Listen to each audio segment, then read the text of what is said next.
The rain drummed on the roof of the small bookshop, each drop echoing in the quiet room.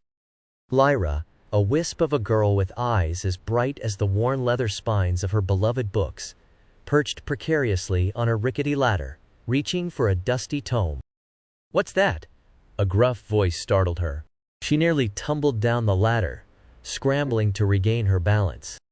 A tall man, clad in weather-beaten leathers, stood beneath her, his presence radiating an unnerving warmth that clashed with the chill of the shop.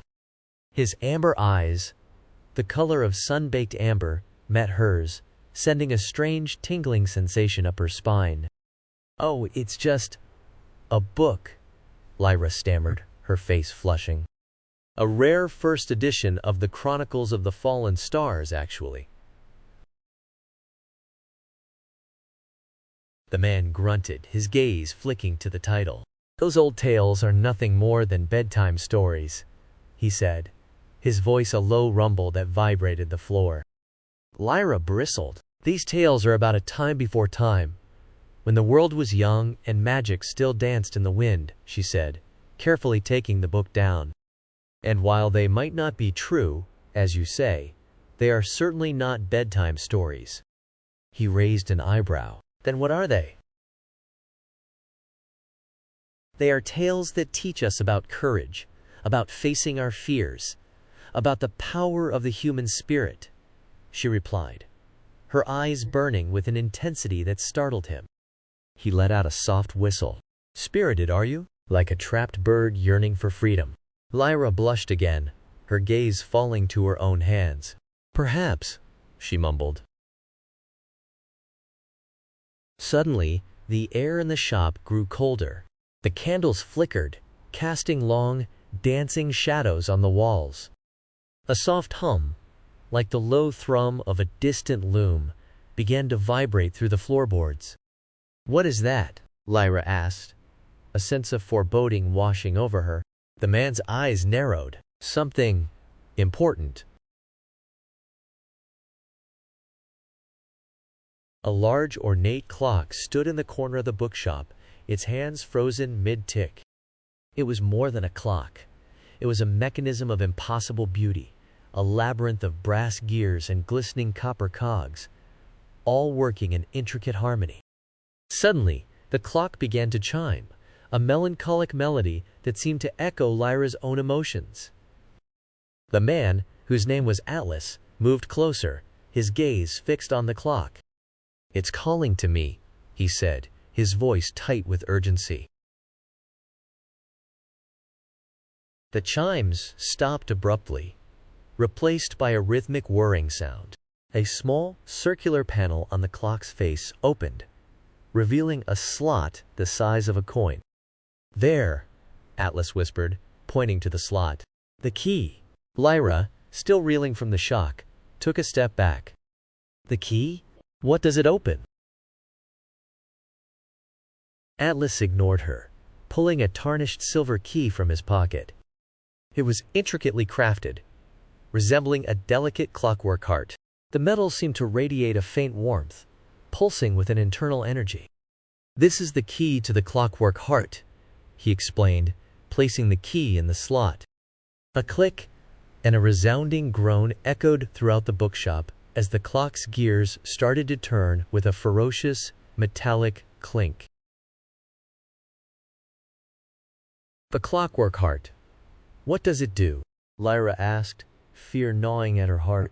Atlas just shrugged, his eyes gleaming with an uncanny light. "No one knows, but the Clockwork Heart needs to be mended, or we'll be faced with consequences."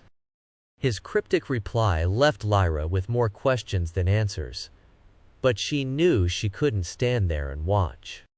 As the clock began to spin faster, the hum intensifying, she instinctively followed Atlas out into the rain-soaked streets, a whirlwind of gears, mystery, and fear driving them both.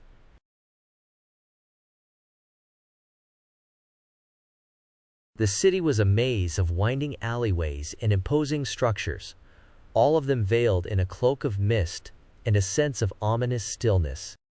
Atlas, his pace relentless, led Lyra deeper and deeper into the city's shadowy underbelly.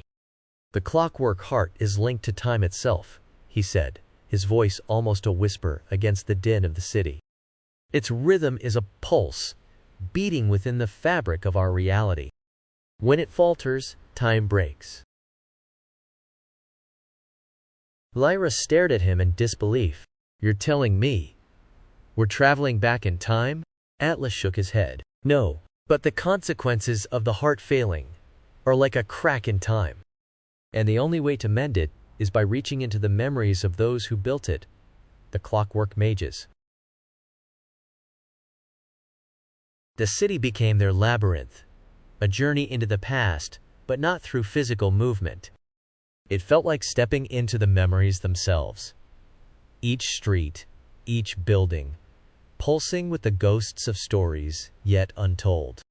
A grimy tavern, its air thick with ale and smoke, came into view. "Here," Atlas said, halting in front of it. The door opened, revealing a scene of drunken merriment. Yet even through the noise and the boisterous laughter, Lyra felt the unsettling presence of an unseen energy. There are no maps or signs leading to the Clockwork Heart, only the memories themselves and the whispers they tell. Atlas gestured towards a table occupied by two old men, their faces etched with the stories of years, their conversation low, almost a secret shared between ghosts. He nodded for Lyra to follow. Hesitantly, Lyra entered the tavern, the air clinging to her like a second skin. The two men, sensing their presence, glanced up, their expressions wary. Atlas sat down, placing a small silver coin on the table.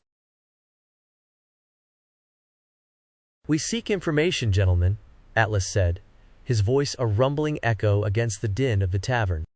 "About the Clockwork Mages. About the time of the Clockwork Heart." One of the men, his face wrinkled like a prune, pointed his finger towards Atlas. "You carry a piece of the Clockwork Heart," he stated, his voice like the scratching of an old quill. "Yes, it needs to be mended." "But how?" the second man interjected, leaning closer. "The knowledge of the Clockwork Mages was lost with their passing, stolen from the world by the whispering sands of time." Atlas stood up. "No, the memories are there. We just need to find them." Lyra, unsure of what she was doing, took a deep breath. "We need to listen." The two men smiled, their eyes gleaming with the same ethereal glow she had witnessed in Atlas's eyes. A wave of strange, disjointed images, flickering through her mind. A chaotic montage of forgotten knowledge. Blueprints, formulas, spells. And suddenly, Lyra felt something. A resonance, a feeling of déjà vu, a shared memory. The echo of a long-lost past, a sense of belonging to a time she hadn't lived.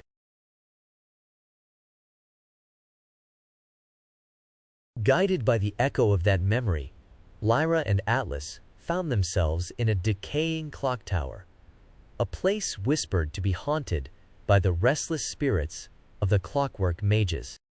As they climbed the rusted ladder, every creak resonating with the ghosts of forgotten time, Lyra could almost feel their presence. Atlas placed the key into a slot near the tower's clock face, a mechanism identical to the clock in Lyra's bookshop. The key turned, the gears spun, the tower groaned. Lyra and Atlas stood before an old parchment scroll, illuminated by a single flickering candle. Its faded lines were an intricate set of instructions, each one resonating with Lyra's memory echoes. The Clockwork Heart, the parchment stated, wasn't simply a machine. It was a living entity, powered by the combined will of the Clockwork Mages, and imbued with their memories and emotions. The heart was an extension of them, a testament to their ambition, but also their mistakes. Atlas scanned the scroll, his brow furrowed, and whispered a mantra. To mend, one must understand. He glanced at Lyra, his eyes filled with a newfound intensity. It needs to be restored, but not with brute force. It needs to be given a memory, a story, a reason to beat. He looked at her, his amber eyes piercing into hers. Do you understand, Lyra? Lyra's breath hitched. The scroll contained a single sentence in bold. A tale for the heart, woven with love and courage. Her heart beat in her chest, suddenly aware of the strange, familiar rhythm of the heart resonating within her, as if she'd always known the Clockwork Heart's true nature. Atlas' question hung in the air between them. Do I understand? Yes, I think I do. He smiled, a warmth radiating from him that filled the room with hope. Then tell it. Lyra, her heart racing with a combination of fear and exhilaration, began to weave her story.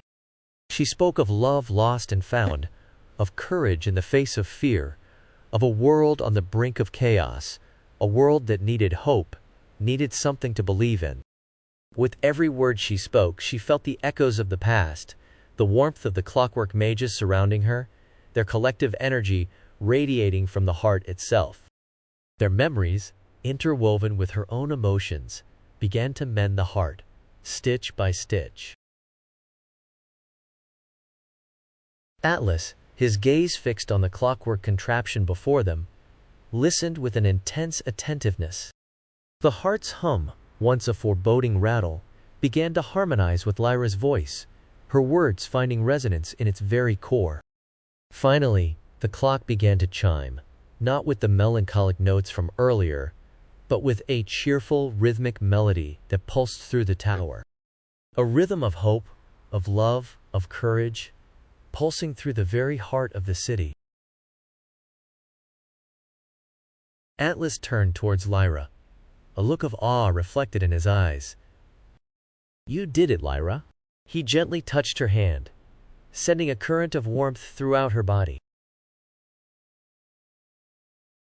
As they stood there, surrounded by the echoes of their story, Lyra realized that they had mended the heart. And they hadn't just saved the world, they had woven a tapestry of love, courage, and memory into the fabric of time itself. And as the Clockwork Heart beat once again, echoing the pulse of the world around them, Lyra realized this was only the beginning of their adventure.